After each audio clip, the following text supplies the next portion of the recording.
بونجور تو الموند. دونك في هذا الفيديو غادي نشوفوا التتمه ديال هذا الدرس. كاركتيرستيك دو كيلكو دي بول باسيف. دونك في الفيديو اللي سبق نشرناه شفنا لا كاركتيرستيك دو لا لومب ا كونديسونس. شفنا كذلك لا كاركتيرستيك دون ديو دو جونكسيون. في هذا الفيديو غادي نشوفوا la caractéristique ديال autre dipôle passif. Et nous allons commencer par la caractéristique ديال la diode Zener. اللي هو la diode Zener. Donc voilà le symbole d'une diode Zener هو هذا. حتى هو بحال هذا كاين هنا، كاين عندي هذا الفرق، كنزيدو هاد دو تخي هنايا بالنسبه لهادي وبالنسبه لهادي، ويسمى ديود زينر، وكاين فرق ما بينه وبين لا ديود جونكسيون.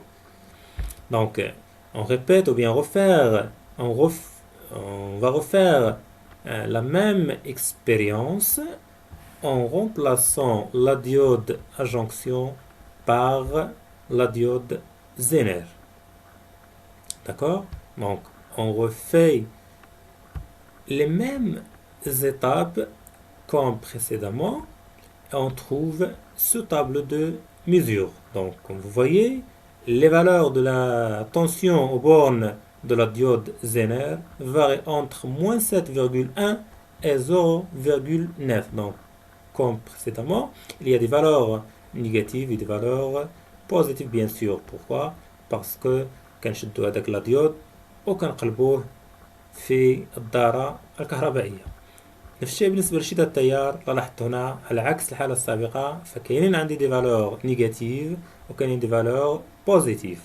دونك فوالا لا كاركتيرستيك ديال هاد الديبول هذا اللي هو ديود زينر. Donc on trace le graphe I en fonction de U à K et on trouve donc cette courbe qui représente la caractéristique de la diode Zener. Donc انتبهوا معي هنا مزيان. عندما يكون التوتر موجب يعني أكبر من صفر، التوتر بين مربطي ديود زينر في هذه الحالة هنا فين، عندما يكون التوتر موجب، فهاد ديود زينر راه كيتصرف بحالو بحال ديود أجونكسيون.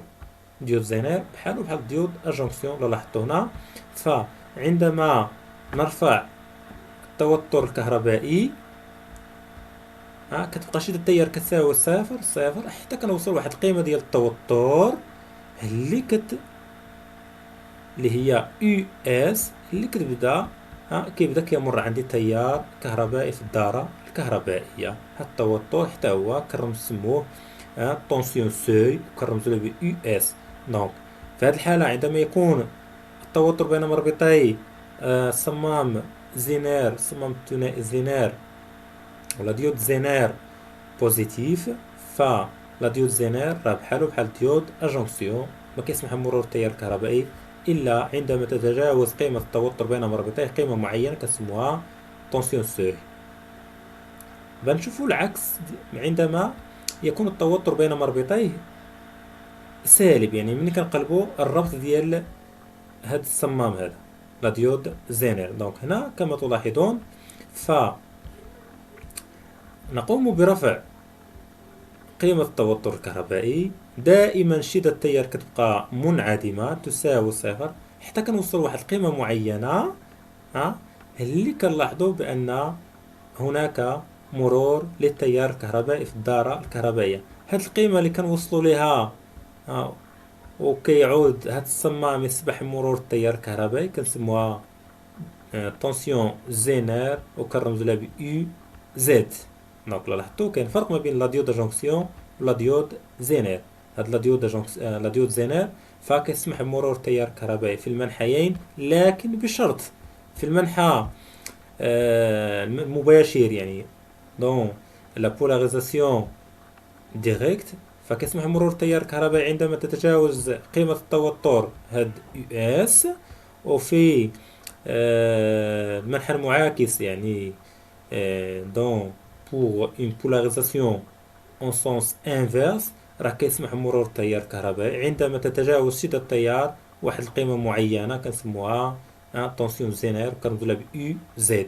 كتلاحظوا بان يو زد في هذه الحاله راه كتساوي 6 فولت، بينما هنا كما تلاحظون في الجدول فتقريبا تساوي 0.6 فولت، يعني يو اس تقريبا تساوي 0.6 فولت، اما يو زد راه تساوي تقريبا 6 فولت.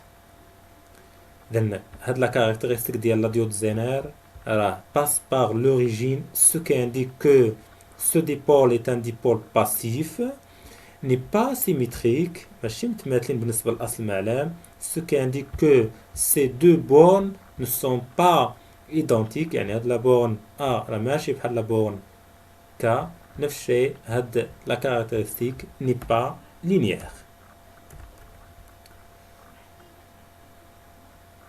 Donc, la diode est un dipôle passif non symétrique et non linéaire. En polarisation directe يعني ملي كيكون السونس ديال هاد لو كورون هو السونس ديال هاد لا فلاش، راه عندي هنا كنتكلمو على polarisation directe. Dans ce cas راه قلنا هاد ديود زينير راه بحالو بحال ديود جونكسيون، يو اس ديالو كتساوي تقريبا 0.6 فولت.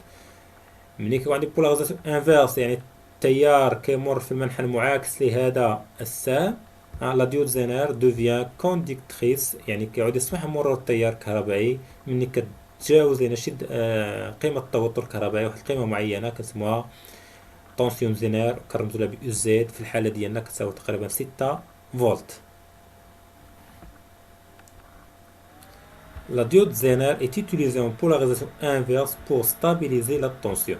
Donc هنا pour stabiliser la tension تقريبا نخلو كيساوي 6 فولت ولا على حساب chaque diode Zener كنستعملوه en polarisation inverse. ندوزو الكاتريام dipôle اللي هو thermistor. Donc c'est quoi une thermistance? Est un dipôle passif, symétrique et linéaire. Voilà les caractéristiques.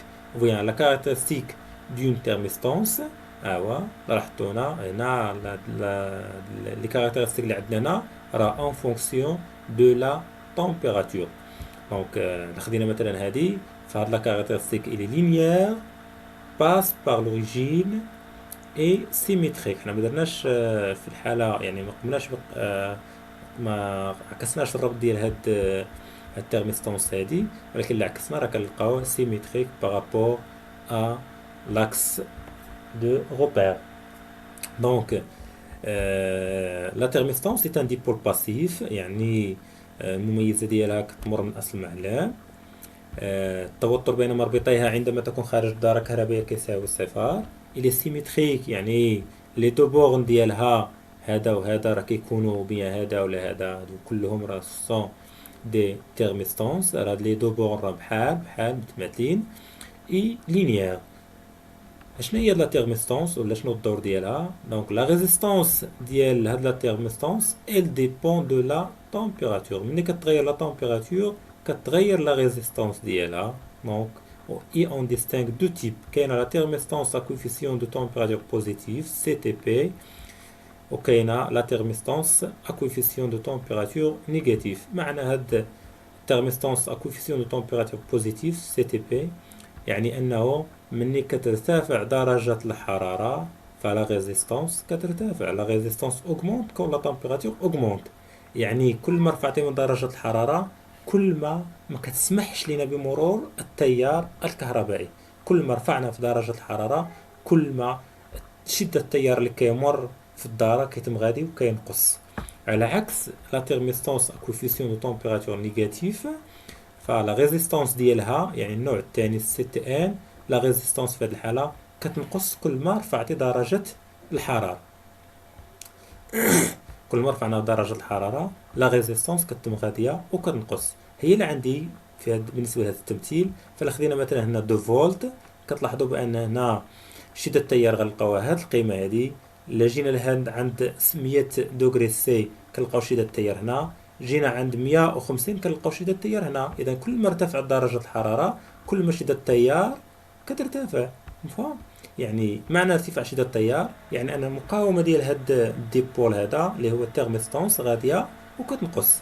مفهوم؟ يعني كل ما رفعنا في درجة الحرارة كل ما المقاومة كتنقص وبالتالي شدة التيار كترتفع. إذا كنخدمو على هاد المثال هذا خذينا مثال هنا مثلا 2 فولت، كنلقاو شدة التيار واحد القيمة معينة صغيرة، عند هاد 100 كنلقاوها قيمة أكبر، وعند 150 كنلقاوها قيمة أكبر من هادو بجوج. يعني كل ما رفعنا في درجة الحرارة كل ما شدة التيار كترتفع، يعني كل ما كانت القيمة ديال المقاومة غادية وكتنقص. وهاد التيرميستونس هادي راه كنستعملوها بزاف كوم الارم دانسوندي، يعني كنديروها في شي وزين ولا في شي حاجة. عندما تشتعل النار مثلا فدرجة الحرارة كترتفع، وبالتالي هاد المقاومة ديالها غادي تنقص، مما سيسمح بمرور التيار الكهربائي اللي غيقدر يشغل لنا شي جهاز ديال الانذار، جرس ولا شي حاجة ولا مصباح ولا غيره. هادو هما لي دو سامبول ديال هاد لي دو تيب دو تيرميستونس. هادي بور السامبول دون تيرميستونس سي تي بي، et هذا c'est un symbole d'une thermistance CTN. ندوزو le cinquième exemple اللي هو الفوتورésistance ou bien LDR. Donc c'est quoi une photorésistance?